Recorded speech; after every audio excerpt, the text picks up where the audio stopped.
Avui la proposta que us fem és a Mateu, que és mentor d'escoles concertades. Ell ha estat també mestre, professor d'escola durant molts anys i ha estat també TIC d'escola durant moltíssims anys i té la seva empresa també en tot aquest tema de tecnologies molt aplicades a l'escola i així.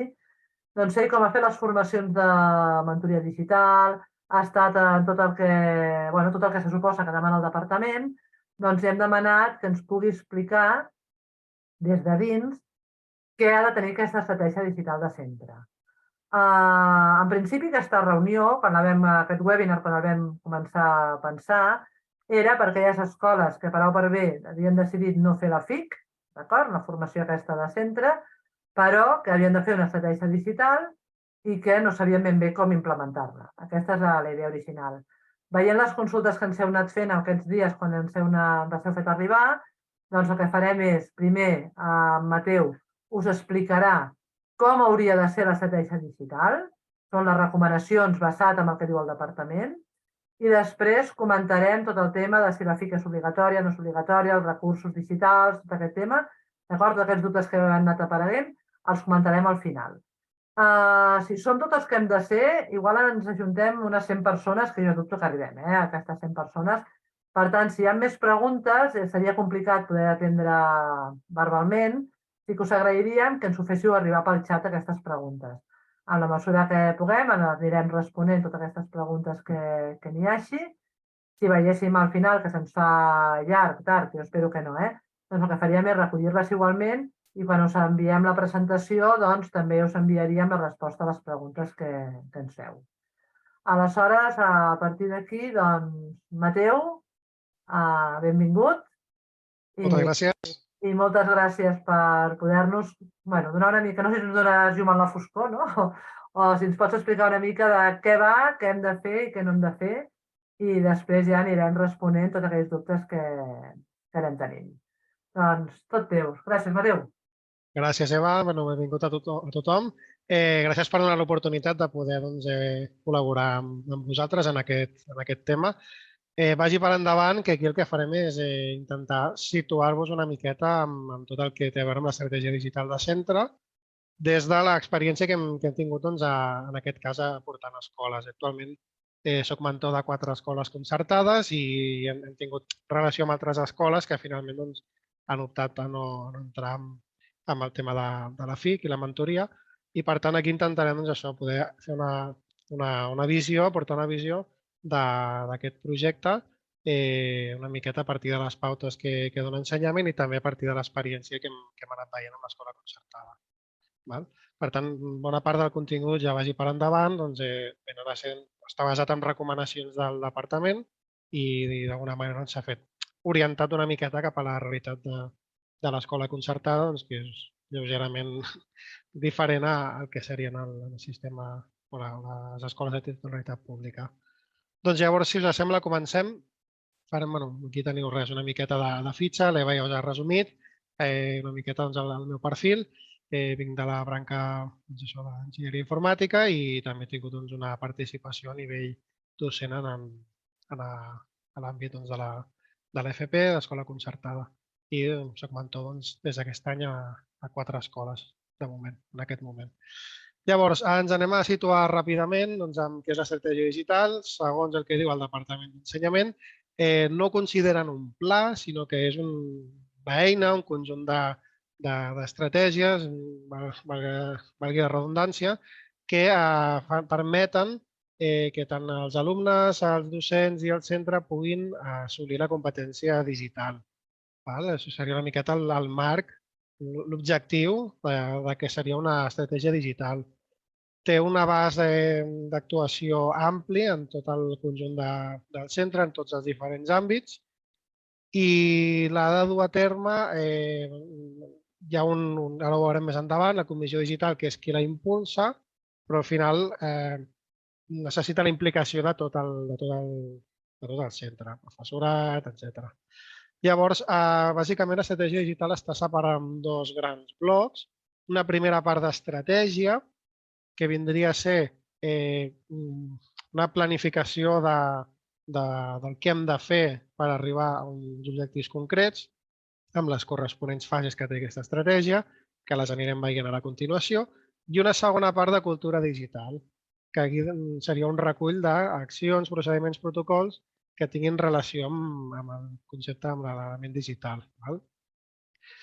A veure, primer de tot, jo crec que és bo fer una mica en aquest cas, la introducció de que per desplegar aquest programa o aquesta estratègia calen uns recursos humans, uns recursos materials. Entenem que, doncs, en aquest cas, s'ha de fer. Potser no es disposen de tots els recursos necessaris, però el que sí que la recomanació que donem en aquest cas, o que us recomano, que us vull transmetre, doncs és que ja que s'ha d'implementar, que veurem més endavant també el calendari, intentem que pugui ser útil per les escoles.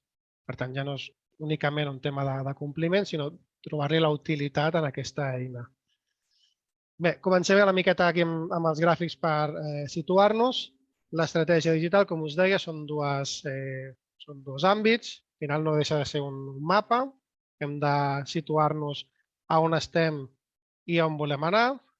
Llavors, l'estratègia ens serveix això per poder saber en quin punt estem en termes de competència digital, en quin punt està el centre, els docents, l'alumnat, i poder determinar a on volem arribar en un termini mitjà de 3-4 anys. Això seria, diguem, la part d'estratègia. I a la cultura digital seria tot el desplegament de què estem fent per arribar-hi. L'estratègia tenim 4 fases: la diagnosi, els objectius, planificació i avaluació. Té una certa, diguem, lògica aquesta seqüència. I en la cultura digital és el que us dèiem, acabarà sent un compendi, un calaix de sastre on anirem vinculant o anirem enllaçant tot un conjunt de documents, protocols, accions que s'hagin dut a terme i tingui a veure amb l'àmbit cultural. Aquí tenim una miqueta una llista, una proposta de documents, procediments que tinguin a veure amb la cultura. I veiem, per exemple, les NOF, tot el que té a veure amb la normativa d'àmbit digital, que hi ha d'haver aquest component també, diguem, aquí dins plasmat. En el cas que no sigui així, l'estratègia digital pot servir per endreçar tots aquests, com una oportunitat per endreçar tots aquests elements, els aspectes també relacionats amb l'àmbit digital que hi hagin en el PEC, etc. Tots els serveis que s'ofereixen, una mica seria un compendi on aquí s'hi resumeix, s'hi recull tot el que té a veure amb la cultura digital. Després ja aprofundirem més en aquest tema.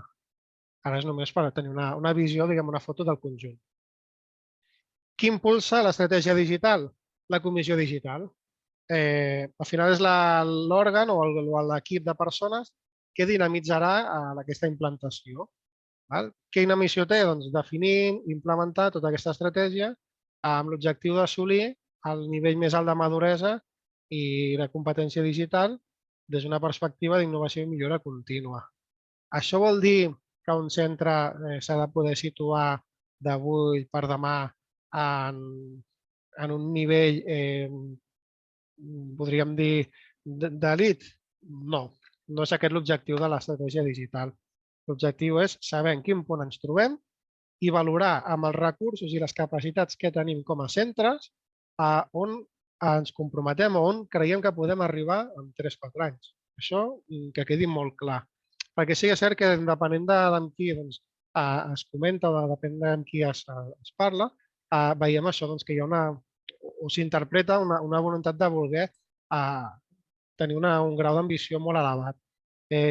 Jo com a mentor el que intento és aterrar a la realitat i intentar que els objectius, les propostes que incloguin aquesta estratègia siguin realistes. I cada centre té unes necessitats, té una realitat i una disponibilitat de recursos diferent a d'altres. Per tant, no hi ha dues estratègies iguals.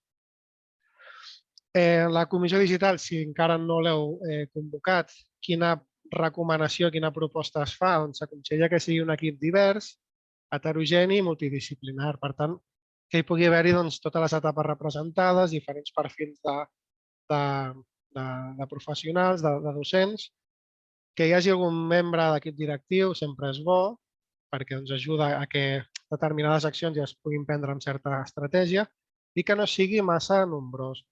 Al final, un equip de treball format per 10 o 12 persones acaba sent poc productiu. Més val un equip de 4, 5, 6 persones, depenent del centre, pot ser ja suficient per poder tenir una visió de conjunt i poder planificar, en aquest cas, l'estratègia amb èxit.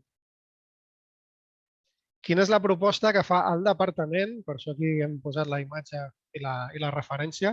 Quina és la proposta que fa el departament de quines funcions hauria d'assumir aquesta comissió?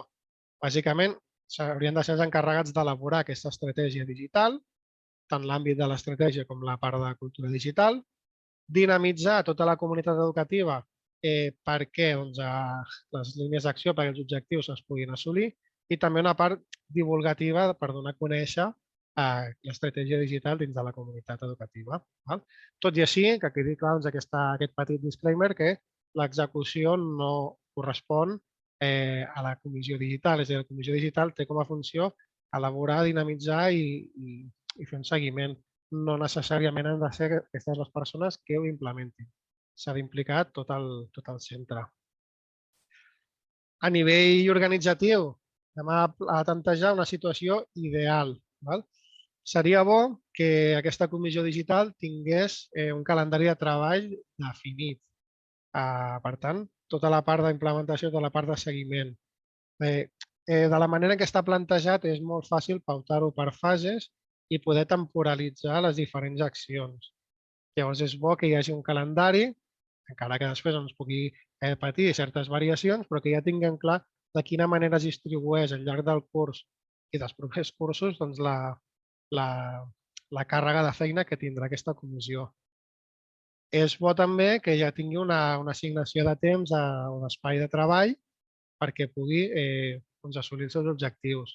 Per posar un exemple, orientació, podria ser, per exemple, una hora setmanal. Això hi ha centres que ho estan fent d'aquesta manera, d'altres centres que ho fan més segons la necessitat i la disponibilitat de recursos i temps. I després que hi hagin les eines de comunicació i gestió necessàries amb aquesta comissió, que això entenem que a dia d'avui, sobretot amb la tornada de la pandèmia, tots els centres ja ens hem acostumat a treballar amb eines de col·laboració, com poden ser carpetes compartides al Drive, etc., o equips de Teams, o cursos de Moodle, etc. Per tant, que tinguin eines per poder compartir aquesta informació i treballar-hi. Dit això, com que hem plantejat una mica del tema de la temporització, ens entrem ara dins de el que seria l'estratègia digital. Té 4 fases, tal com us he comentat: diagnosi, objectius, planificació i avaluació. La diagnosi, bàsicament, ens hem d'ajudar amb eines i metodologies concretes que ens ajudin a trobar, primer, punts forts en l'àmbit digital, que el centre ja està implementant. És a dir, no es tracta de veure què malament que ho fem i volem fer-ho així. Es tracta de dir què estem fent bé. Això i això. Perfecte. Són punts forts que hem de tenir, hem de mantenir o hem de transformar. Ja ho veurem més endavant. I una altra qüestió, que és no menor, quins aspectes detectem que cal millorar en l'àmbit digital, ja sigui a nivell de competència docent, a nivell de competència de centre, els diferents nivells. Veurem ara també més endavant possibles eines que puguem utilitzar per fer aquesta diagnosi. Un cop hem fet la diagnosi, d'aquí ens sortirà la llista de punts forts i aspectes a millorar, i sobre aquesta llista farem una proposta d'objectius concrets i assolibles que puguem assumir. Això vol dir que hem de ser realistes. Insisteixo en el que us he dit al començament. Realistes amb la disponibilitat de temps, de recursos materials i humans i que realment veiem que pugui tenir una viabilitat. Per tant, no es tracta de reinventar el coet, ja existeix i si el podem tenir bé, si el volem tenir perfecte i si no està al nostre abast, no hi té lloc aquí. Per tant, es tracta que aquesta estratègia ens ha de permetre avançar, millorar el nivell de competència que tenim actualment, amb la realitat i la motxilla que cada centre porta.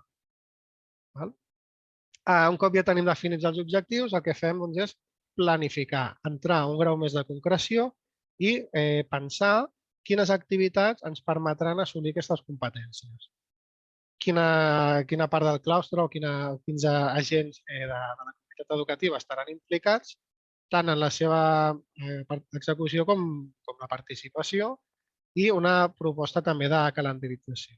Veurem ja que us plantejaré algunes possibles maneres de poder planificar sense entrar en excés de detall i que sigui també pràctic i flexible. I per últim, tindríem la part d'avaluació. Hem de poder generar indicadors associats als objectius i a les activitats que ens permetin quantificar en quin grau s'han assolit aquests objectius.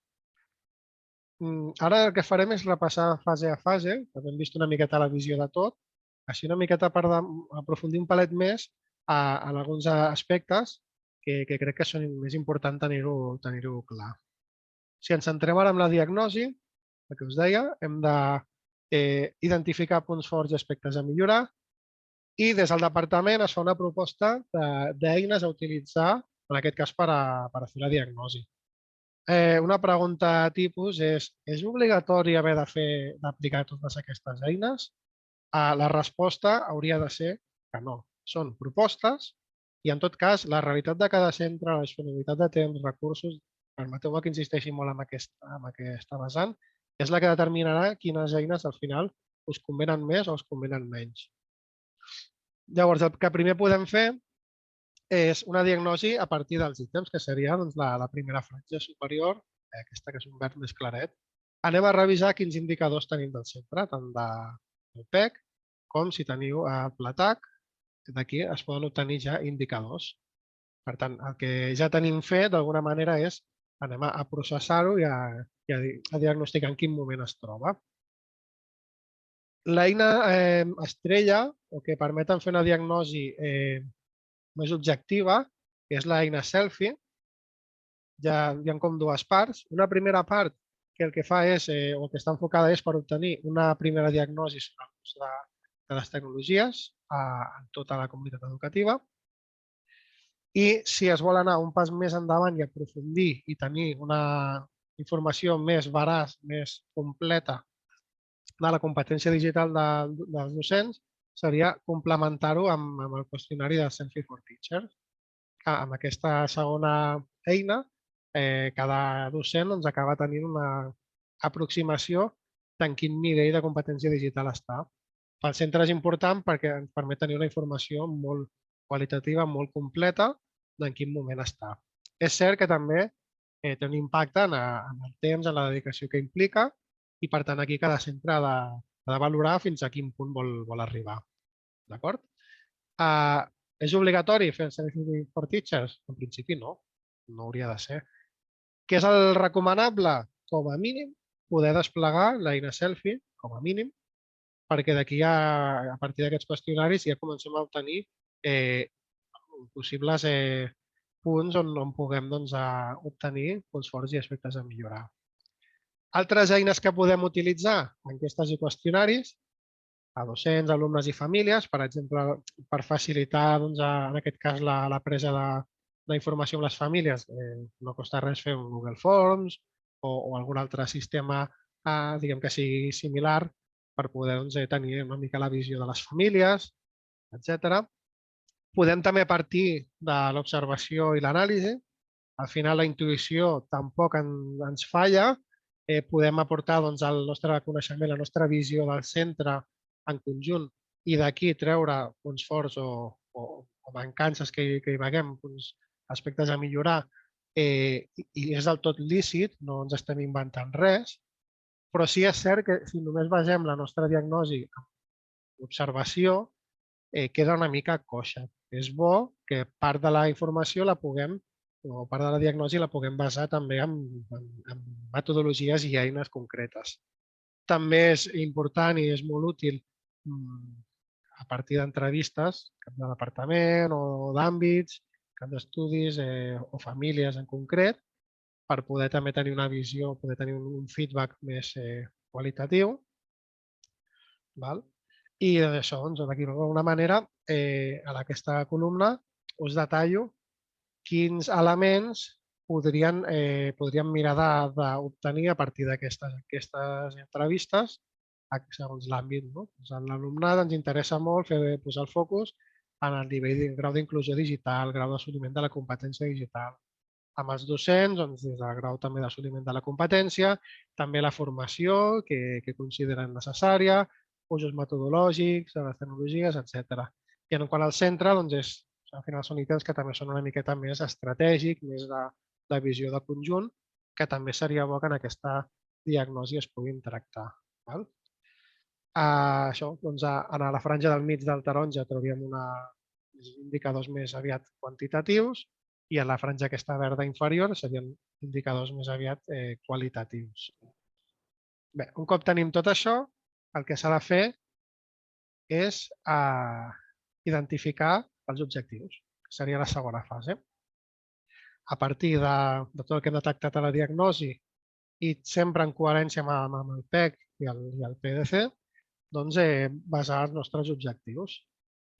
Seria bo, en la mesura possible, que estiguin també consensuats amb la comunitat educativa. Per tant, que no siguin un bolet que hagi sorgit d'un grup d'il·luminats, sinó que tingui una certa coherència amb tot el projecte de centre. Això el tindríem dins d'aquests 4 àmbits, on tindríem els objectius. Molt ràpidament, que ja ho sabreu millor que jo i tot, inclús, sabeu que els objectius els hem de redactar en infinitius, han de ser clars, trobar aquell equilibri que a vegades costa entre l'ambició i l'assolibilitat, per tant, realistes, i que ens facilitin poder obtenir indicadors mesurables. Després tornarem amb la part dels indicadors. En un primer moment no seria rellevant afrontar quan els executarem. Això vindrà a la tercera fase. De moment, es tracta de fer un llistat d'objectius. Què passarà? Que tindrem un munt d'objectius. A partir de la diagnosi ens en poden sortir 10, 15, 20, depenent de tots els ítems o elements que vulguem aprofundir. Aquí l'objectiu de l'estratègia és escollir aquells 3, 4, 5 objectius estratègics més importants, els que puguin tenir un major impacte en l'assoliment o la maduresa de la competència digital i aquests desenvolupar-los. Com podem seleccionar-los? A partir d'un llistat, valorar la necessitat o urgència, la viabilitat o realisme d'aquests objectius, si disposem de recursos que han d'acompanyar aquest assoliment d'objectius i quin impacte transformador tenen en el centre. Són proposta de com podem escollir els objectius. I probablement ja conegueu, en aquest cas, metodologies com aquesta, però una proposta per poder facilitar aquesta presa de decisió és crear una graella amb tots els diferents objectius. Aquí tenim uns exemples. Per cada un dels 4 ítems que us comentava, fer una ponderació de 0 a 4 o de 1 a 4, o de 0 a 3 en aquest cas, i fer una suma de les diferents ponderacions per cada objectiu. I això, si després ordenem aquests objectius per ordre de les sumades totals, obtindrem un top 10 o un top 5 dels objectius que creiem que poden tenir més incidència, etc. Vol dir que hem d'escollir exactament aquests? No, al final sempre podem acabar d'afinar, però és una eina, un mètode que penso que facilita molt la tria dels objectius amb un criteri més adaptat. Un cop ja tenim els objectius escollits, en aquest cas passaríem a temporalitzar-los. Definim quines activitats creiem que podem fer per assolir els objectius i en aquest cas perdoneu, aquí encara no hem definit les activitats. El que fem és intentar temporalitzar directament en el calendari quan creiem que podem assolir aquests objectius. Insisteixo que les indicacions que ens donen els CRPs és que l'estratègia aquesta s'ha de desplegar en 3-4 anys vista. Per tant, una manera de poder planificar aquestes accions és definir un calendari, això, 3-4 cursos, i assignar a quins trimestres nosaltres intentarem poder desplegar o poder assolir aquests objectius. I així ja podem tenir una visió plurianual per veure també quina distribució té en càrrega temporal aquests objectius. Llavors, el que faríem també és definir uns indicadors. Per cada objectiu, intentar obtenir un indicador d'assoliment. Intentarem sempre que siguin quantitatius, perquè els qualitatius són molt subjectius i, per tant, ens acaben aportant poc. I llavors el que fem és això, a partir d'un objectiu que podria ser, per exemple, millorar l'acollida digital del professorat nou, un possible indicador d'assoliment seria un grau de satisfacció del pla d'acollida per part del professorat nou. D'on podem obtenir aquest indicador? Doncs de l'enquesta que puguem fer a final de curs amb el professorat. Incloem aquesta pregunta i el que fem és simplement obtenir de l'enquesta que ja es fa habitualment, obtenir aquest indicador. Què és el que es recomana per poder fer un bon seguiment i poder fer una bona valoració d'aquest procés? Doncs, justament a l'estratègia digital, intentar mullar-se amb un valor acceptable, és a dir, a partir de quin valor nosaltres considerarem que aquest objectiu estarà parcialment assolit i un valor objectiu que seria la fita que vulguem tenir. No és realista anar sempre a màxims. Al final, per exemple, un objectiu pot ser formar el personal perquè obtinguin una acreditació, en aquest cas de la competència digital. És pràcticament impossible aconseguir que el 100% de la plantilla ho tingui, perquè hi ha moltes casuístiques, des de personal que està de baixa, etc. O personal que no pot fer per qualsevol altre motiu. Llavors, és important que els objectius siguin realistes, el valor objectiu, i que també ens marquem un mínim per no desvirtuar aquest objectiu. Tercera fase, planificació. Per cada objectiu, el que farem és intentar determinar quines activitats durem a terme perquè puguem assolir-ho. Tenim ja una aproximació del calendari previst executar aquest objectiu, doncs anem a veure dins d'aquest calendari què podem fer, quina acció proposem des de la Comissió Digital perquè, en aquest cas, el centre pugui assolir aquest objectiu. Insisteixo en el ser realista. Això apareix en diversos moments perquè hem d'entendre que hi ha també unes necessitats de formació més enllà de l'àmbit digital. Per tant, hi ha determinades, també l'escola sempre té unes necessitats i ha de ser tot compatible i ha de ser tot viable. Llavors, s'ha de tenir en compte també quin grau de maduresa té el centre en conjunt i el claustre en concret, quina realitat social tenim amb els nostres alumnats, les nostres famílies i quina disponibilitat tenim de recursos i temps. Per cada activitat que nosaltres proposem, seria bo o és necessari o recomanable determinar quins recursos necessitem. Materials, temporals, si ha d'anar acompanyat d'una inversió, no podem pensar que un objectiu sigui o que una activitat sigui dotar les aules de pissarres interactives si no ve acompanyat d'una proposta d'inversió, si el centre no la pot assumir, que és una activitat que està totalment fora de lloc, no és realista. Que estigui temporalitzada, a poder ser dins del termini que hem marcat amb l'objectiu, i també indicar quins indicadors nosaltres podem utilitzar per avaluar aquesta activitat en concret. Si és un tipus formatiu, o són tallers, o són activitats d'aquesta tipologia, doncs fàcilment el nombre de participants ja ens pot donar un indicador, en aquest cas, quantitatiu. Una proposta que fa el departament, que no me l'he inventada jo, seria crear una fitxa d'aquest tipus per poder recollir una miqueta l'activitat. Cal fer-ho així? No, no és necessari. Potser no cal aprofundir tant a l'hora, diguem, de planificar l'activitat. Passem ja a la quarta fase de l'estratègia, que seria l'avaluació. Cada quan s'ha de fer l'avaluació? Proposta. un cop al curs. En el procés de tancament de curs ja es fa una revisió d'indicadors del projecte anual, etc. Doncs es pot aprofitar les dinàmiques que ja esteu duent a terme per poder incorporar aquesta avaluació. O no, són propostes. Què és el que s'ha de fer, bàsicament, en l'avaluació? Que serà cíclica.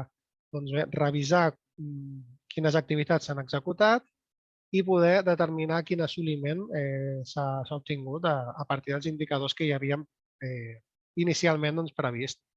Per tant, es tractaria d'agafar, mirem quines activitats hem fet, a quins objectius estan vinculats i quantificar aquests indicadors.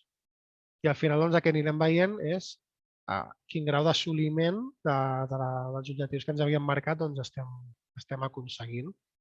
Clar, un objectiu que duri els 4 anys, perquè pot ser un pla de formació docent, aquests indicadors any rere any aniran canviant. I això, en funció del moment en el que ens trobem, doncs haurem d'anar ajustant objectius i temporalització, o bé perquè hem sigut massa optimistes, o bé perquè hem sigut molt pessimistes i ha vingut una oportunitat i podem dedicar més temps i recursos i fer un pas més endavant. Haurem d'ajustar el pla d'activitats perquè vindran activitats extraordinàries, vindran altres projectes que ens dificultaran poder tirar endavant això. I la diagnosi, arribat a un cert punt, també té una certa caducitat i, per tant, s'haurà de tornar a replantejar. Però entenem que aquesta fase és cíclica i això, als 3-4 anys s'hauria de repetir. Proposta de calendari d'implantació.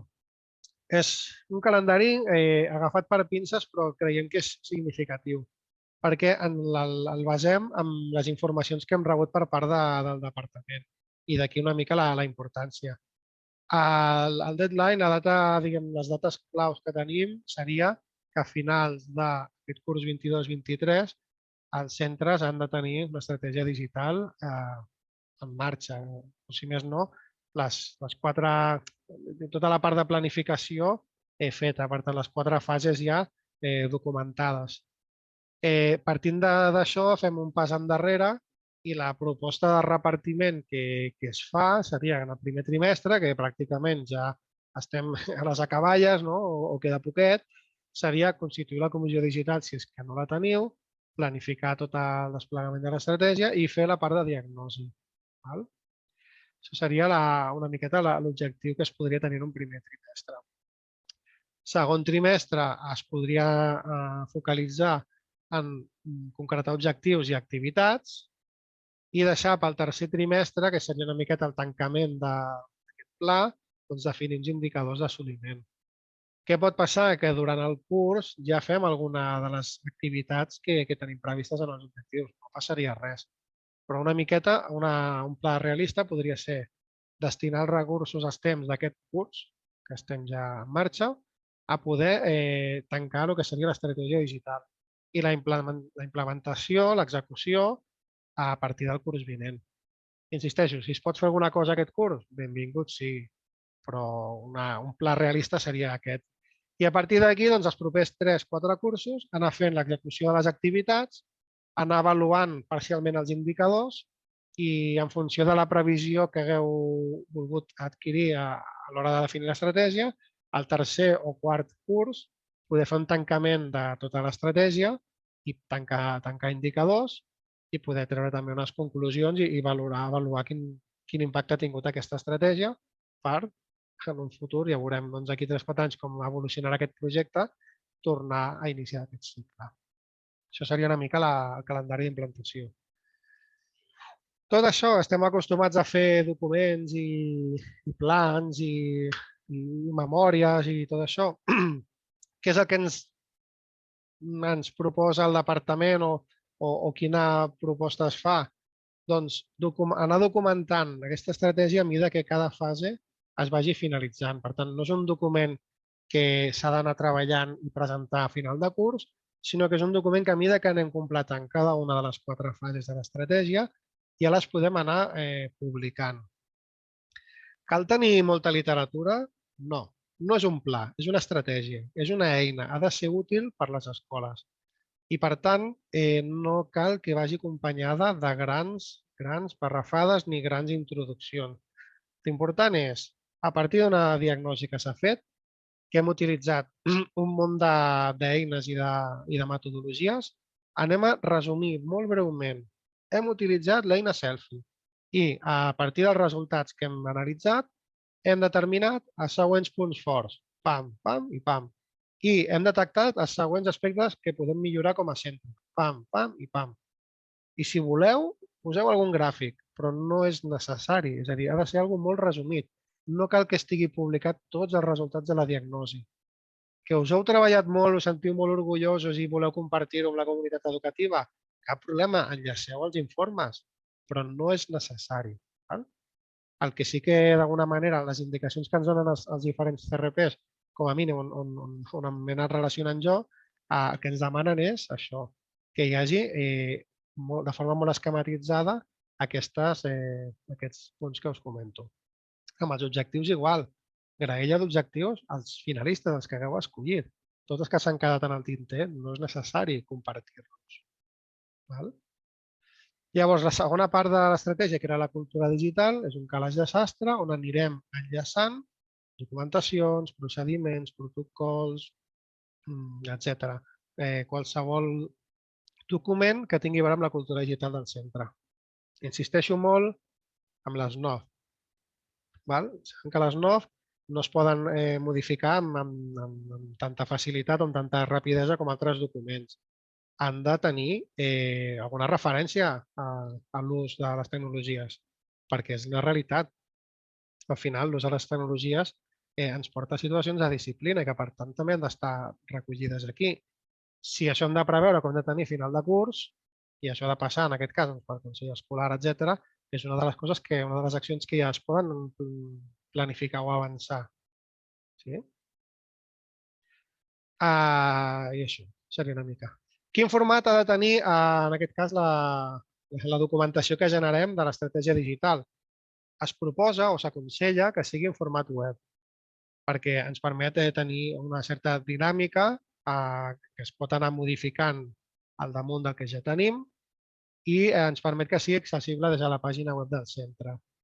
Una de les coses que sembla que demani el departament va per aquí, que sigui un document públic en el qual la comunitat educativa pugui consultar, inclús futures famílies puguin veure com es treballa l'ús de les tecnologies als nostres centres. I, per tant, és un document d'abast públic. I facilitar-los l'accés, d'aquí la importància de la cultura digital, facilitar-los l'accés amb protocols, procediments, normatives d'ús, etc. Idees, propostes, crear un apartat dins de la pròpia pàgina web. Si disposeu de pàgina web, crear una pàgina on estigui els seus àmbits aquests, estratègia digital i cultura digital, o crear un curs de Moodle obert que no requereixi registre i llavors enllaçar-ho des de la pàgina web, o crear un site de Google Workspace, si és que treballeu amb infraestructura de Google i que també estigui llançat a la web, o qualsevol altra proposta que se us acudeixi, des de crear un lloc amb Wix o qualsevol altra plataforma i que doneu accés. L'important o la recomanació és que sigui fàcilment accessible des de la pàgina web. El format, no hi ha cap normativa, no hi ha cap requisit en concret, ni tampoc amb l'extensió ni amb l'aparença. Llavors, ràpidament, no els obrirem aquí per no allargar-nos. M'agradaria donar temps que puguem donar resposta a les preguntes. El Departament d'Ensenyament, a la pàgina web que tenen de referència de suport a l'estratègia digital, que ara després us donaré l'enllaç, proposa un parell de models, que serien aquests dos, d'un centre fictici. Un està basat en la pàgina web d'ensenyament, l'altre és un site de Google, només com a referència. Aquest altre sí que és un institut d'escola real, que el van fer. En el meu parer, crec que és molt extens i crec que no és necessari arribar a aquest grau de detall o aquest grau de desenvolupament. I us he afegit un parell més d'exemples que els he trobat interessants perquè estan molt ben resumits i a més són molt visuals. Una miqueta com a bones pràctiques us he recollit un parell de centres de titularitat privada que poden ser interessants, perquè agafeu idees. Us les podeu mirar a les diapositives que us compartirem a l'acabar, doncs podeu fer clic i podeu consultar-les. Són al final bastant resumides. Teniu aquí també un enllaç a la pàgina web del Departament d'Ensenyament que treballa o que tracta sobre l'estratègia digital del centre. Aquí hi ha tota la documentació relacionada amb això, amb la que es basa aquesta part d'aquesta presentació i si teniu dubtes o voleu aprofundir una miqueta més amb l'ús de certes eines, de certes metodologies, aquí podeu trobar molta informació. I la meva part, Eva, aquí s'acaba i no sé si vols que ens posem a resoldre dubtes concrets, tangibles. Sí, perfecte. Moltes gràcies, Mateu. Doncs anem anat fent preguntes i us dic que també en teníem abans d'altres que ens havíeu anat fent arribar. Anirem barrejant unes i altres. Si teniu més preguntes també les aneu fent i anem contestant a mesura que puguem. Ens anem situant també a les preguntes que ens havíeu anat dient abans de començar el webinar. El primer, una de les preguntes que aneu fent i que hem anat fent, sí, ja el Mateu us ha dit, compartirem la presentació. Per tant, i aquí veieu que teniu enllaços a la normativa, teniu enllaços a l'Xtec, teniu diferents enllaços, per tant, els documents del que és propi del departament en quant a estratègia digital de centre. Per tant, en principi, a partir d'aquesta presentació, podeu accedir a tot el que seria oficial respecte a aquest tema.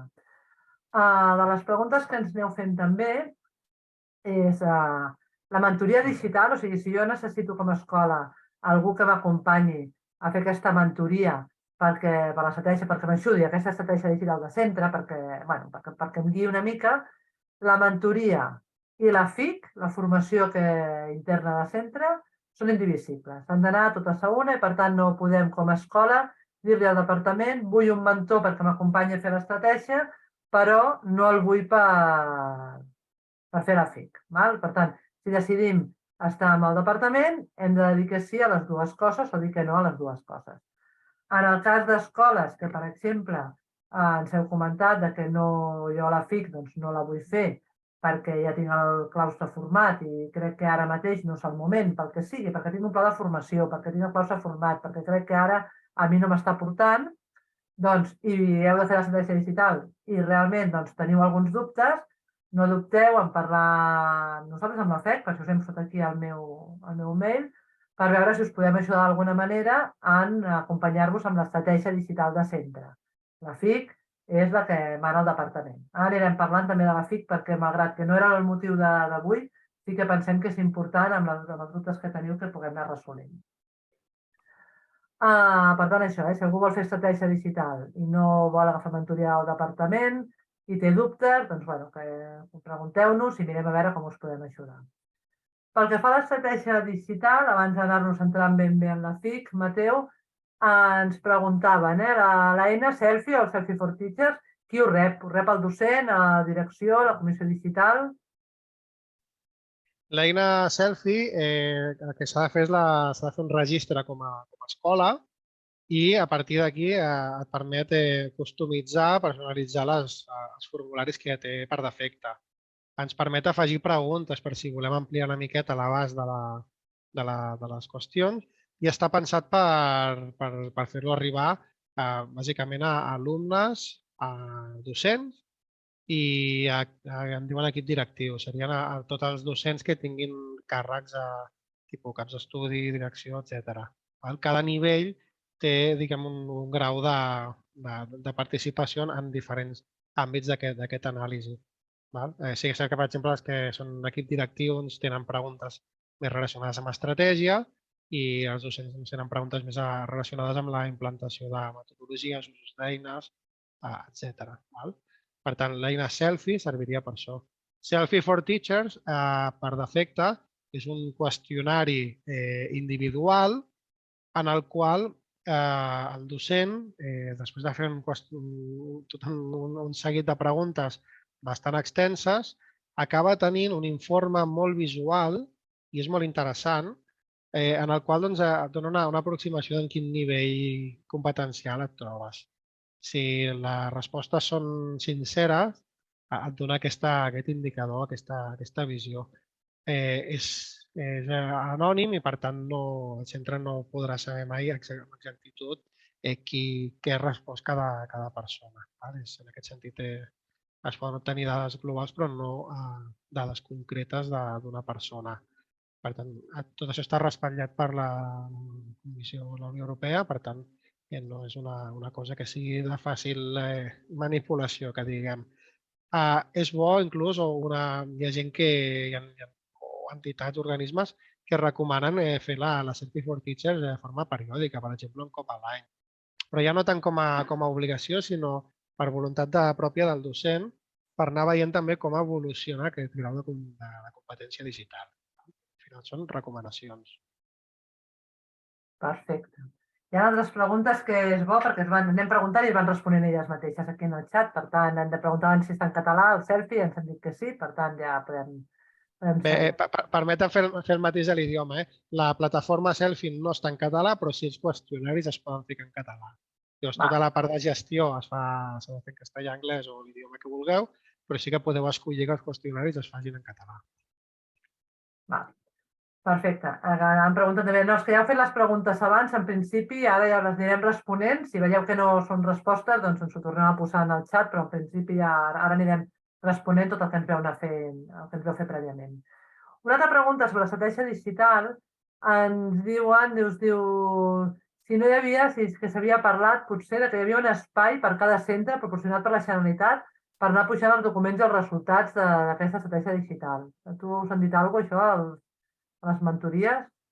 A veure, les indicacions que tenim és que tots els resultats, que va ser el que us he explicat en aquesta presentació, han d'estar disponibles o haurien d'estar disponibles a la pàgina web del centre.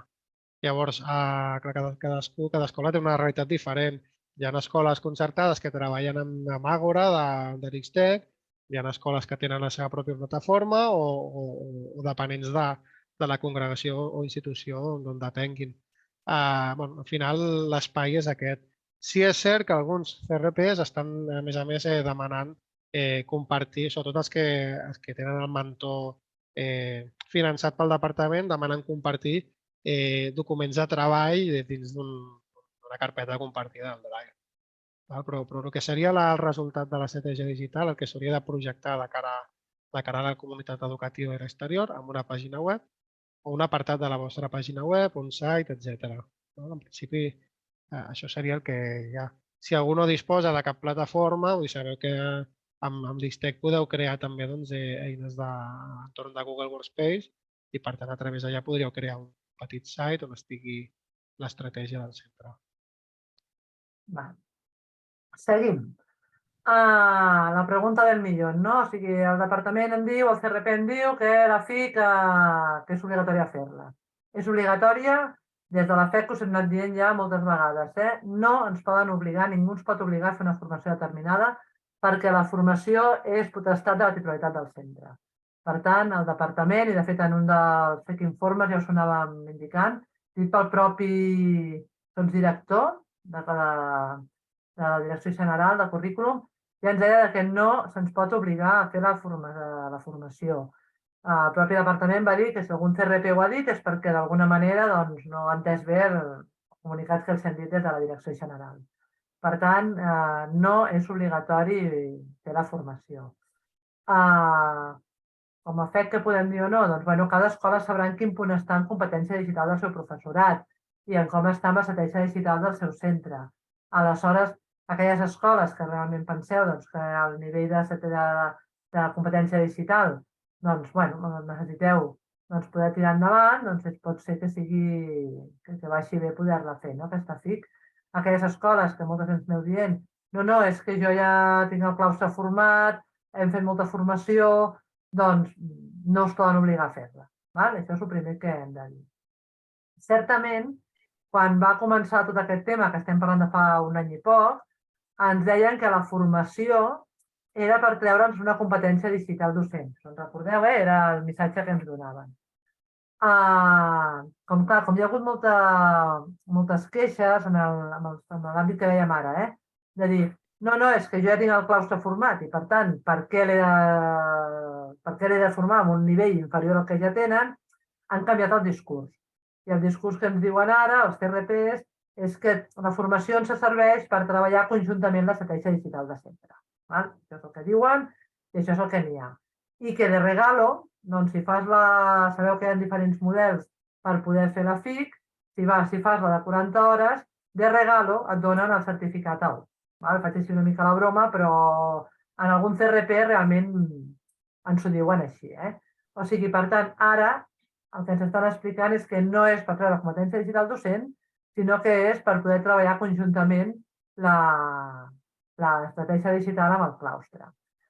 En alguna de les preguntes que ens anàveu indicant era sobre el nivell de la competència digital, qui ho decideix. Això ve marcat pel Ministeri, d'acord? Al final, el tema de la U, A2, B1, B2, és igual que amb els idiomes. Sabeu que quan parlem del QET, del PET, del FERS, de l'Advanced, doncs aquí, d'alguna manera, estem parlant del mateix. Cada nivell té una sèrie de característiques i són les que venen marcades pel Ministeri. De fet, en uns inicis es suposava que per fer la formació donarien un nivell més elevat i al final s'ha quedat amb un nivell molt, molt baix, que és un A1. Val? Sí que és veritat, que ara parlarem un moment també, el que se suposa que ens demanaran en un futur més o menys proper i que no és un A1, que serà un B1, un B2, però que ara continuarem parlant d'això. Preguntes que ens feien relacionades amb la FIC, Mateu, és tot el que té a veure amb l'educació infantil. Perquè aquí, dels que estem avui aquí, doncs hi ha gent que està fent que s'ha format també en la mentoria digital i ells no veuen clar aquesta formació de la FIC amb educació infantil per què serveix. La teva opinió, sabem que és la teva opinió, perquè aquí és el que hi ha, però tu què podries dir en aquest cas? Sí, sí, vagi per endavant, que serà la meva humil opinió i segur que hi haurà gent que no la compartirà. Jo, per l'experiència que he tingut havent començat a fer la FIC amb alguns centres concertats, m'he donat compte que bé, dels 5 mòduls que té la FIC, n'hi ha ben bé 2 que sí que són generalistes i que, per tant, estan enfocats en la competència docent o diguem-li, amb el rol més de gestor educatiu, o com li vulguem dir, però sí que hi ha 3 mòduls que són més, estan més contextualitzats a l'etapa on es desenvolupa. I és cert que, com que no és una formació de molt d'aprofundiment, sinó que és una miqueta més de més bàsic, més d'iniciació, més de reflexió, més o menys es pot capejar la formació barrejant docents d'etapes infantil primària, molt estira ESO, però és cert que els extrems queden una mica diluïts o a vegades queden una miqueta fora de lloc. I el que és més flagrant o el que és crida més atenció és amb el tema d'infantil. Clar, per exemple, el primer mòdul, que són estratègies per fer feedback o seguiment a l'alumnat amb les entorns virtuals d'aprenentatge, a infantil això no té cap mena de lògica, no té cap mena de sentit. Llavors, la proposta que fa el departament en aquests mòduls és, en aquest cas, un enfocament molt diferent de la formació, que al meu parer s'allunya una miqueta en aquest cas, del propi títol del mòdul, el propi objectiu del mòdul. És complicat això de poder fer una formació generalista i que sigui adaptada a tots els àmbits. Jo penso que la FIC per als professors dels docents infantils queda una miqueta fora de lloc bona part del contingut. Davant d'aquesta situació, parlem amb CRPs i el que han fet, l'experiència que ens diuen que han fet amb l'escola pública, doncs era enviar més d'un mentor al dia de les formacions i fer en paral·lel, separar el claustre i fer en paral·lel formació amb docents d'infantil, docents de primària, etc. En el cas de la concertada, que aquesta figura no hi és, doncs és una miqueta campi qui pugui. Llavors es pot plantejar que hi ha, no sé, a través de la FEC o a través de Fundae, o sigui, ho parleu, en tot cas, si teniu alguna necessitat amb directament amb l'Eva, a través del seu correu, poder buscar algun docent, algun formador que us pugui ajudar o que pugui reforçar els que estigueu fent la FIC per poder, en aquest cas, distribuir els grups i fer la formació una miqueta més realista. Sí que hi ha algun mòdul que pot ser interessant, que els infantils puguin tenir-hi una mica de presència, perquè també al final acaben tenint una visió de com es treballa en el centre i també poden fer aportacions dins de la seva experiència i perquè també en moments puntuals també es fa treballar en equip i per tant és bo també que tinguin aquesta visió. Però sí és cert això, que és una formació que en aquest cas la part infantil, en la meva opinió, la meva humil opinió, tremola una miqueta. Val? No sé si hi ha una resposta. Digues. De fet, Mateu, mira, tenim aquí en el xat la Melanie Molina, que ens diu que a la seva escola els han fet separar infantil en els mòduls que calia. Això depèn molt dels CRPs, pel que estem veient. O sigui, cada CRP decideix una cosa o una altra. Aleshores, si veieu vosaltres que té poc sentit, això també ho dic jo, la meva humil opinió, si penseu que no té sentit que una determinada etapa faci la formació d'una determinada manera, doncs comenteu-los que us facin una altra proposta, perquè realment si hi ha CRPs que ho accepten, perquè altres CRPs no ho accepten. Aquí sí que m'agradaria fer una mica d'incís amb això, que al final, tot i haver-hi unes instruccions suposadament genèriques, al final el CRP assigna un mentor que fa seguiment i que mentoritza el mentor que fa la mentoria. Sembla un joc de paraules, però és així. Llavors, al final també està molt supeditat al criteri de cada mentor i de cada CRP. I no hi ha unes instruccions clares. Jo em trobo que quan estic treballant en diferents centres apliquem criteris diferents segons la zona en la que es troben, segons el CRP que tenen assignat. Per tant, qualsevol instrucció que puguem donar-vos des d'aquí, al final també sapigueu això, que cada zona també és molt diferent a l'hora d'interpretar. Per exemple, aquí també ens diuen que ens comenta la Marta que pensava això, que s'havia creat un mòdul per infantil, i en Jordi de Carmelites de Tarragona diu el mòdul 1 té un específic per infantil on no treballa en l'EVA, sinó que treballa en el repositori de recursos TIC per a aquest nivell. Per tant, aquí en principi, aneu mirant a veure el que ja veieu. O sigui, el que sí que està clar és que vam fent sobre la marxa. A mesura que anem queixant-nos i anem dient, el propi departament va construint. Si veieu que en algun moment esteu allà, que esteu atrapats de que el vostre CRP no us deixa bellugar el vostre mentor, doncs anem parlant per veure que, com a mínim, que pugueu tenir les condicions que tenen altres escoles en altres territoris. A veure, més preguntes que teníem aquí, fetes ara això relacionades amb això que estem parlant.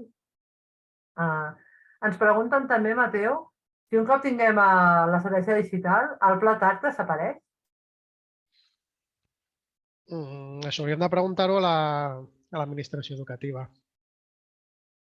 Jo, pel que tinc entès, no desapareix. És el que us he dit al Mateu. Pel que tinc entès jo, el pla TAC és un pla i l'estratègia és una estratègia. Aleshores, l'estratègia com a tal, els que esteu en qualitat, per exemple, és una estratègia de centre a uns anys vista. I el pla TAC és un dels documents que jo utilitzo per poder tirar endavant aquesta estratègia. Això és dels que ens van arribar darrerament, però podria ser que canviés. Però en principi jo tinc entès que no desapareix el pla TAC per tenir l'estratègia digital. Tot i que el departament en alguns documents parlen de l'antic pla TAC. Ja li diuen l'antic. Això ho sabrem al setembre que ve. Una altra pregunta també relacionada amb això que estem parlant ara, després parlarem d'acreditacions i de formacions i així. Diu, si ara fem l'estratègia digital de centre per tenir-la el juny del 23, però la FIC la fem el curs vinent, els han dit que no tindran mentor digital. Què els hi pots dir, tu, d'això? No puc dir-hi res. És molt complicat, sí, és molt complicat amb el departament poder gestionar planificar tot el tema de recursos de mentories. Només perquè us feu una idea, a dia d'avui, que estem a 22 de novembre, estem a un mes d'acabar el primer trimestre, encara no s'han formalitzat les col·laboracions amb els mentors que són externs, que són autònoms. Només perquè us feu una idea. Teòricament, pel que anem sentint, pel que anem veient, Fa 2 setmanes, en recordo, no? Una setmana i mitja, era l'últim dia per indicar els mentors de l'escola concertada, era aquell divendres. Teòricament, i seguint els models de formació que n'hi ha, els models de mentoria, si aquell divendres vam donar el nom del mentor i la FIC la fem al primer trimestre del curs vinent, teòricament allò sí que es cobrirà. Si no vam dir el nom del mentor, ja no hem arribat a temps, i si a més la FIC la volguessin fer segon o tercer trimestre, segurament no ens acceptarien. El motiu és bàsicament perquè estem parlant d'uns fons i que hi ha un compromís del departament, del govern, per poder cobrar aquells fons. I aquell compromís s'acaba en el 2023. D'acord? Per tant, en principi, la resposta crec que aniria per aquí. Una altra pregunta és, cal que participem en la formació de mentors si tenim un mentor propi? El mentor de l'escola concertada ha de fer la formació del departament, no, Mateu? Sí, l'ha de fer sempre i quan vulgueu que el cost del mentor i del formador de la FIC l'assumeixi el departament. No hi ha cap instrucció en el cas de que vulgueu fer l'estratègia digital pel vostre compte i renunciar a la FIC. Entenc. Val. Seguim fent, anem un altre cop una mica a preguntes més relacionades amb la FIC.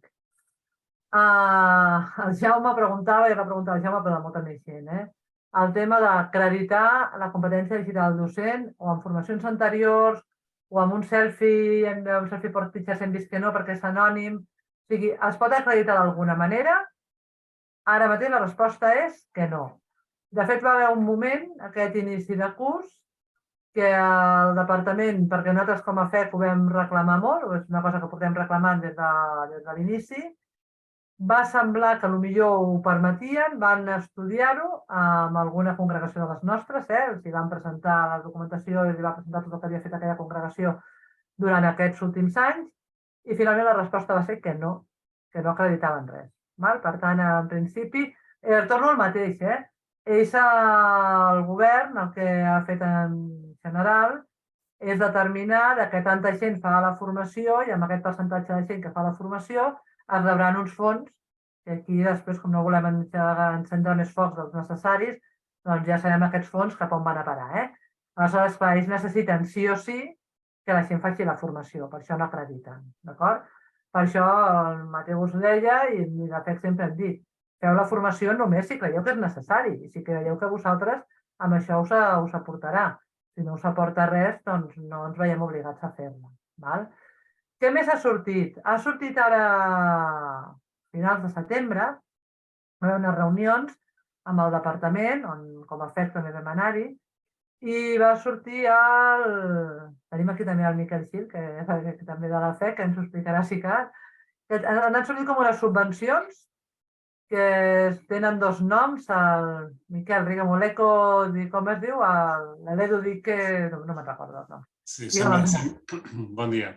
Sembla un joc de paraules, no? Està el ComDic Edu, que estem parlant de tota la part que fa de paraigües dins dels fons de recuperació i resiliència del Ministeri d'Educació, que depenen de fons europeus, dels Next Generation. Llavors, el ComDic Edu és el que fa de paraigües a tota la capacitació digital docent i d'altres projectes que es poden arribar a presentar. I després el que tu volies dir, em sembla, és l'Ecodic Edu, que són els fons que ens permetran accedir en alguns materials que també estan relacionats amb el món digital, amb les STEAM i les escoles. Comencem primer pel de les acreditacions i després anem als dels materials, si et sembla, Miquel? Endavant.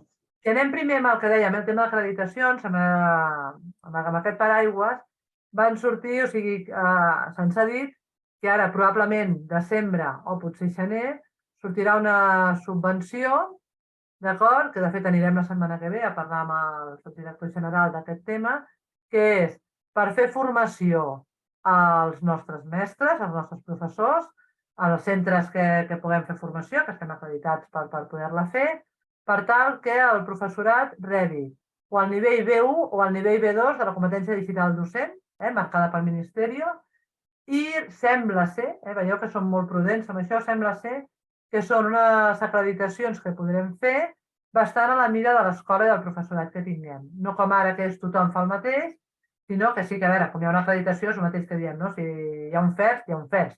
I tothom ha de saber uns mínims i ha de treballar d'una determinada manera.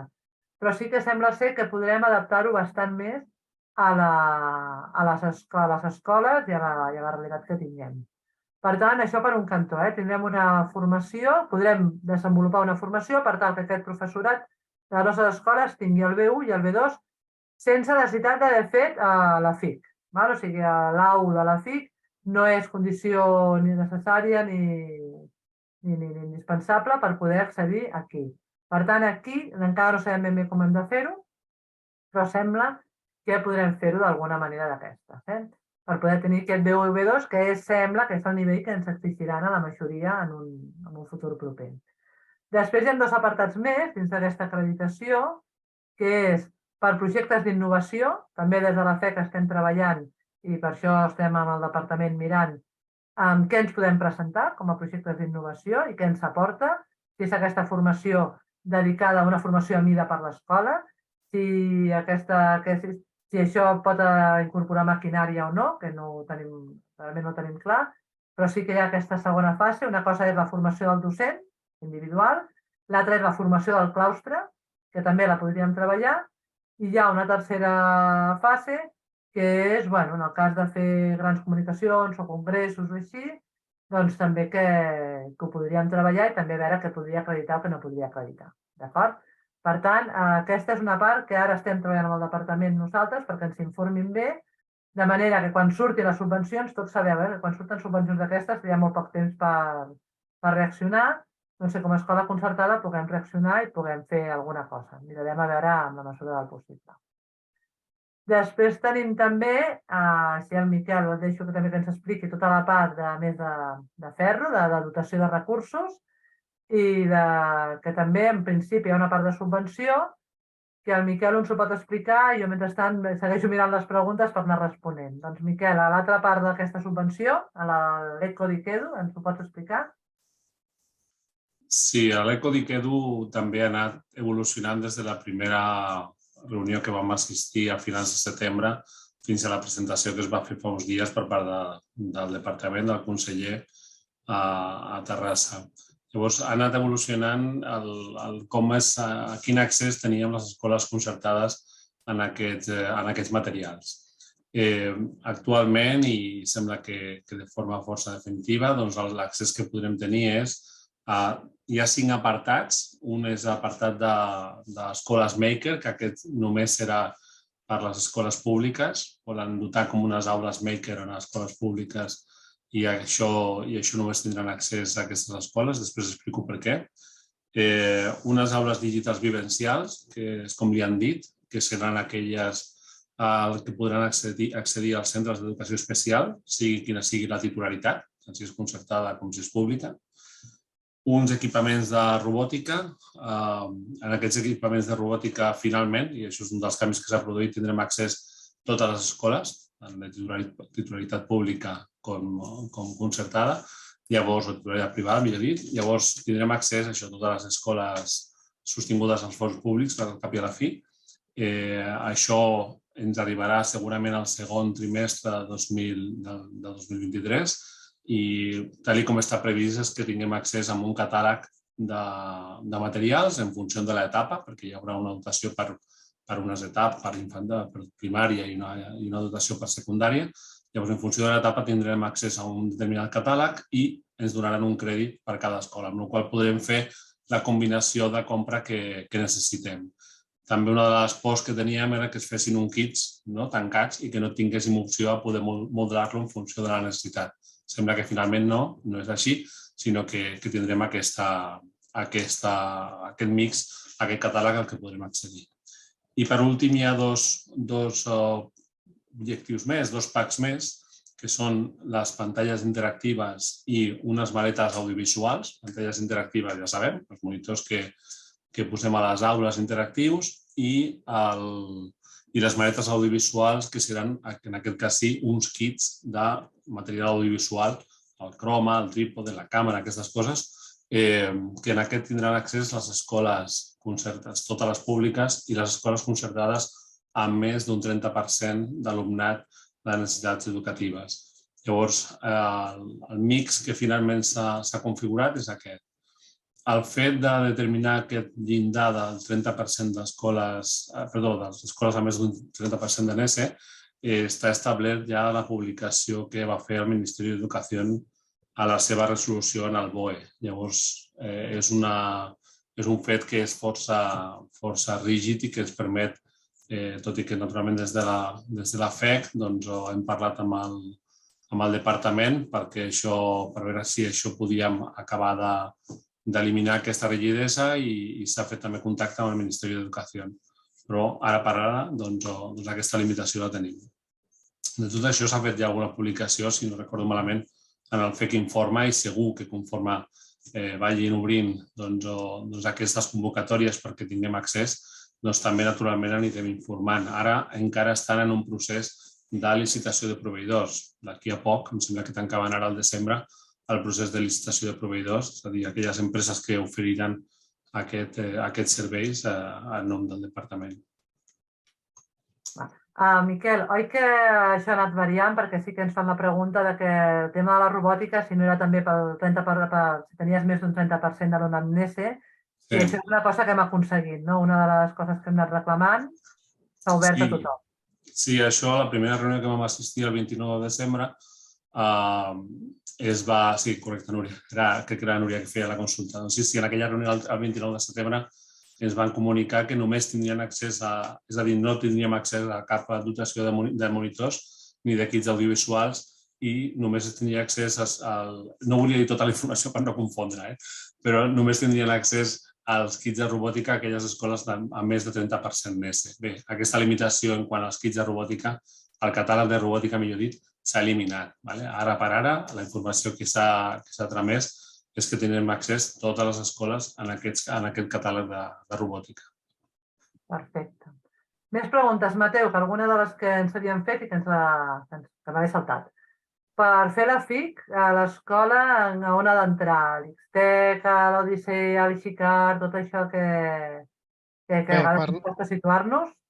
Sí, perquè no ens perdem amb l'intent, hi ha diferents passos. El primer que hem de saber és que els que facin la FIC amb un mentor, ja sigui la modalitat d'un mentor del departament, ja sigui una persona pròpia del centre o un mentor extern, la formació es fa sobre el model Odissea.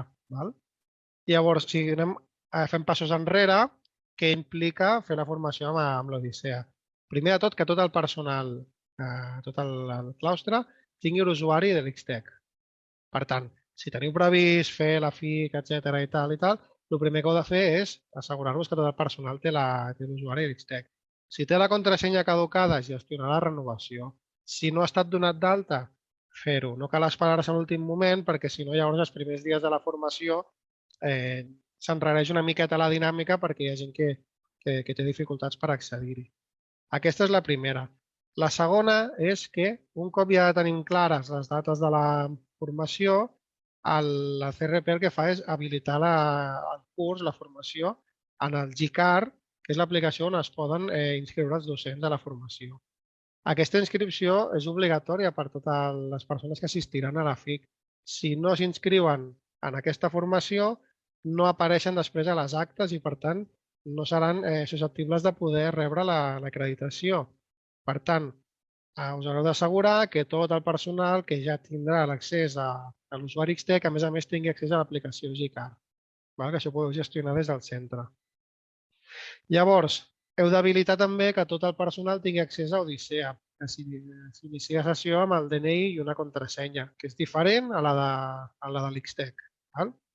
Us ho dic tot això per situar-vos i per evitar, en aquest cas, la confusió que a vegades genera. Jo tinc l'usuari Ixtec i no puc entrar a l'Odissea. En aquest cas, el centre ha d'habilitar l'accés a aquesta plataforma per a aquesta persona. I per últim, si teniu un mentor en plantilla, és a dir, heu optat per l'opció que el mentor sigui una persona de dins del centre, aquesta persona també tindrà accés a una aplicació que és el GTAF, que és l'aplicació des on es fa tot el seguiment de la formació. En aquest cas, l'alta del GETAF ho fa el CRP uns dies previs a començar l'acció formativa. Per tant, en aquesta, en principi, no hi heu de fer res, només hi ha d'intervenir el mentor i ho fa a través del CRP. Espero que us hagi aclarit una mica l'enrenou d'aplicacions que hi ha. Gràcies. Ja les preguntes que ens queden. Clar, diu, aleshores seria millor fer un B1 o B2 en lloc de fer la FIC?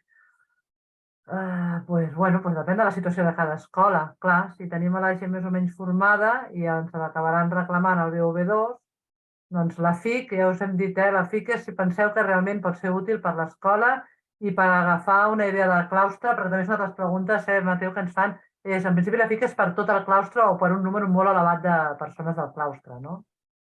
Bé, la FIC està enfocada perquè en determinats mòduls, al finalitzar, s'acaba obtenint un document d'acords de centre.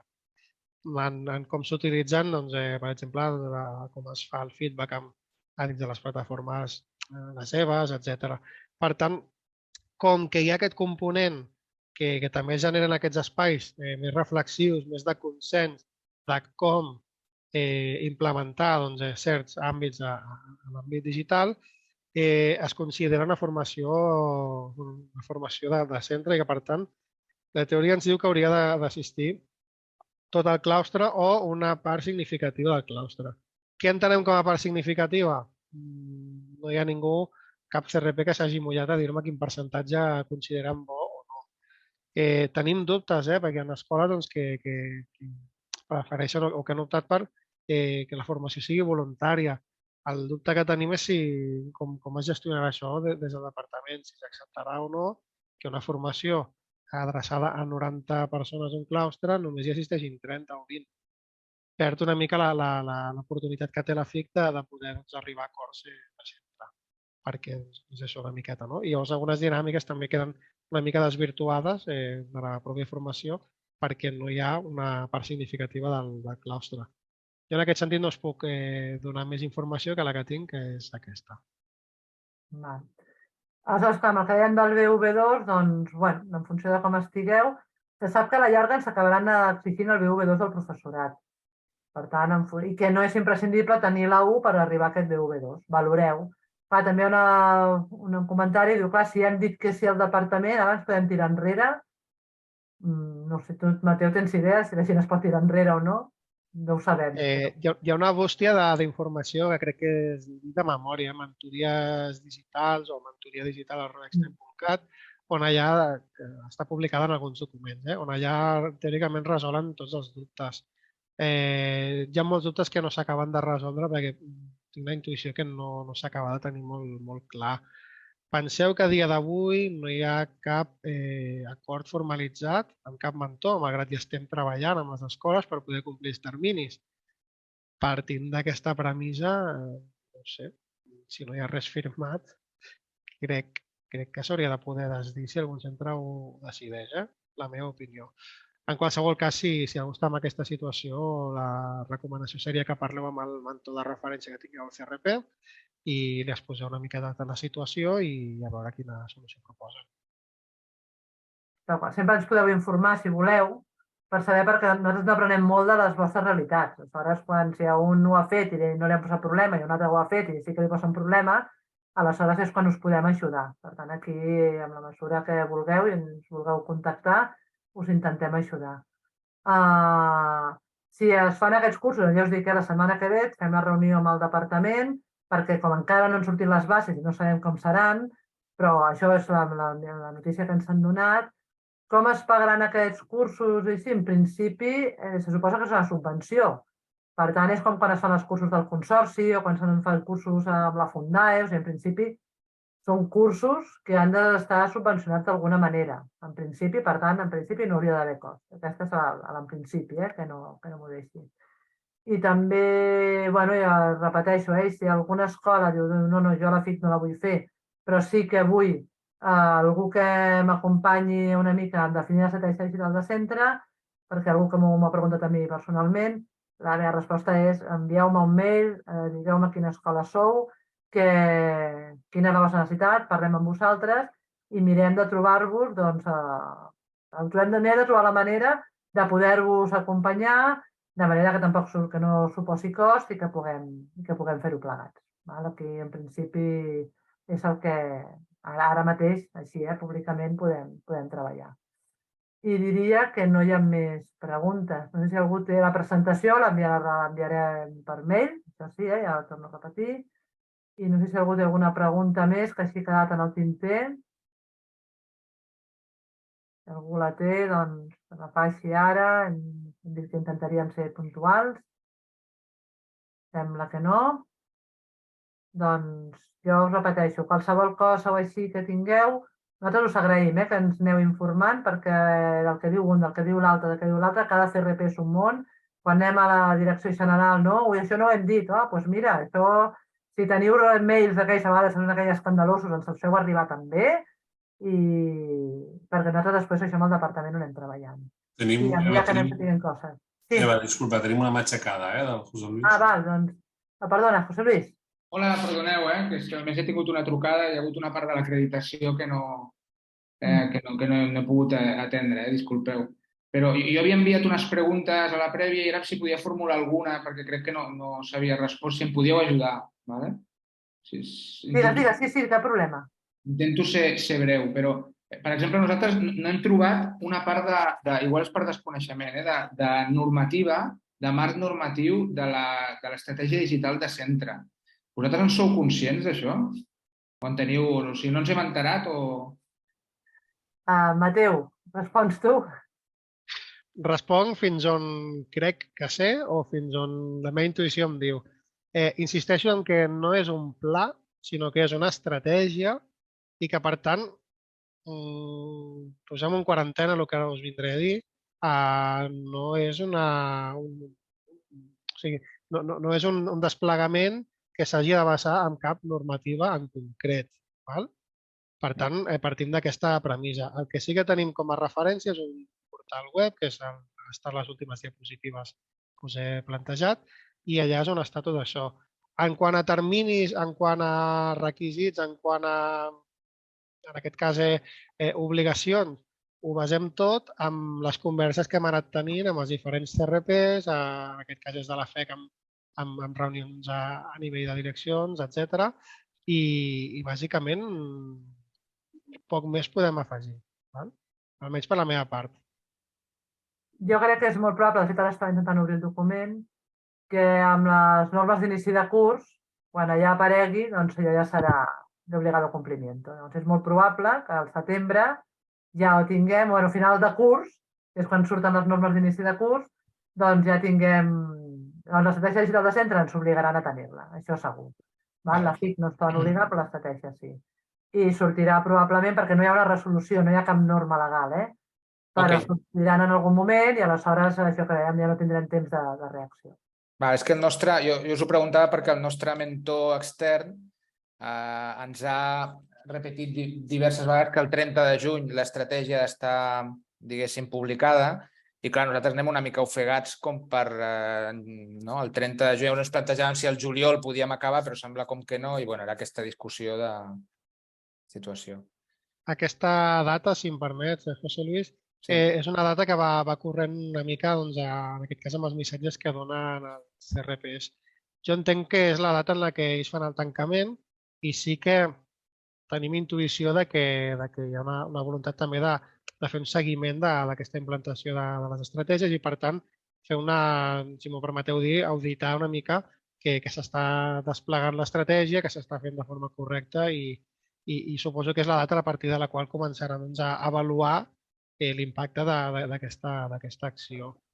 La recomanació que jo us faria, que l'estratègia, al final, el grau de profunditat i el grau de desplegament és molt, molt subjectiu i molt segons la disponibilitat que tingueu.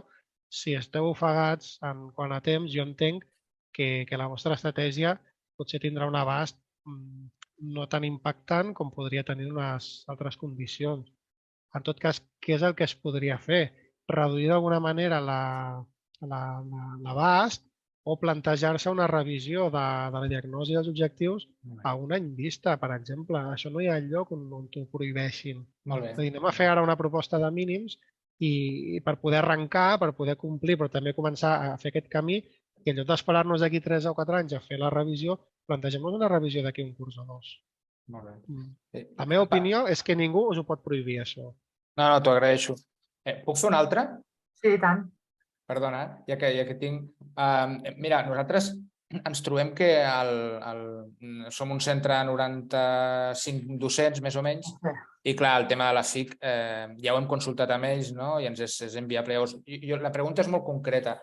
Vosaltres creieu que hi hauria algun impediment o estaríem fora de llei si plantegéssim una FIC amb un grup molt més reduït?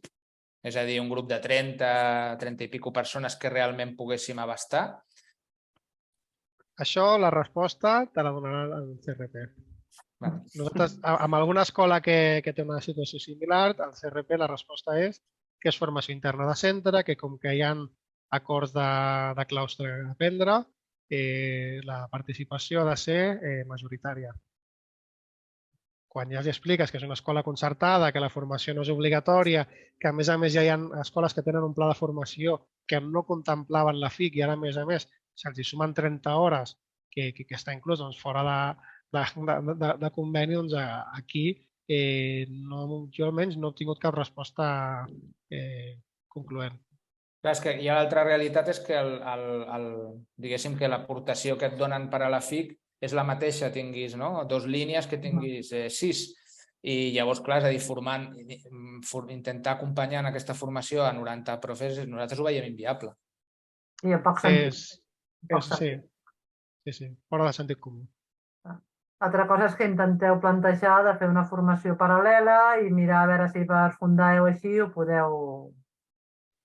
Al final, si voleu acreditar el nivell A1, si heu optat per l'opció de les 40 hores, s'haurà de fer dins del mecanisme que té el departament, i llavors hi haurà un mentor formador que és el que acreditarà la formació. Si després en el desenvolupament de la formació distribuïu el claustre en diversos grups i intervenen diversos formadors, entenc que mentre el mentor pugui acreditar que s'ha fet la formació i hi hagi evidències, entenc que no hi ha d'haver problema. Però tot aquest desplegament ja queda al marge de l'aportació de la part. Però nosaltres ho consultarem, no? Però és a dir, vosaltres creieu que estaria fora poder oferir a aquells 30 docents, 30 i pico docents que creiem que més els hi pugui servir per acreditar la U i després deixar els altres si es poden enrolar en opcions com la B1 que estàveu dient i de més? Jo no he tingut resposta d'aquesta pregunta. Que l'hem fet. Jo crec que dependrà molt del CRP. Molt probablement et diguin que no val. Perquè els interessa, el seu objectiu és tenir molta gent apuntada per poder després cobrar els fons. Aquest és l'objectiu. Hi ha CRPs que han cedit una mica. Mireu. No té sentit, o sigui, realment no té sentit fer una FIC d'aquesta manera. Però, perquè 95 persones amb una mateixa formació és un tema que jo personalment vaig discutir molt amb gent del departament el curs passat. La resposta que em van donar que la pública estava molt contenta amb el que estàvem fent. Dic, doncs porta'm a quanta gent molt contentes tens i així ho parlem, perquè clar, sabem després que no estan tan contents, no? Poc sentit. Moltes gràcies. Mira, aquí també, això també havia dit algun cop, de que formeu, de que el mentor formi a mestres vostres i que feu un equip. Vale. Bueno. Sí. En les normes d'inici de curs, estan mirant ara, apareix 9 línies, de l'estratègia digital de centre, perquè les normes d'inici de curs ja es consideren com a norma i el que fan és referència a la web de l'estratègia digital de centre. Per tant, la norma que tenim és molt trist, però se suposa que... Bueno, segur que si anés un advocat a buscar les pessigolles les trobaria, però és el que posa a la web. Val? Doncs, si no hi ha res més, 1:31, us agraïm la confiança, agraïm que us hàgiu connectat, hem estat al final gairebé 90 persones, o sigui, molt bé, i estem en contacte pel que necessiteu, i allò que realment detecteu que pot ser una mica estrany i que no acabeu de veure clar, ens ho comenteu perquè nosaltres puguem anar-ho parlant amb el departament. I ja està. Moltíssimes gràcies a tots. Gràcies a vosaltres. Adéu, bon dia. Adéu, gràcies, bon dia. Adéu.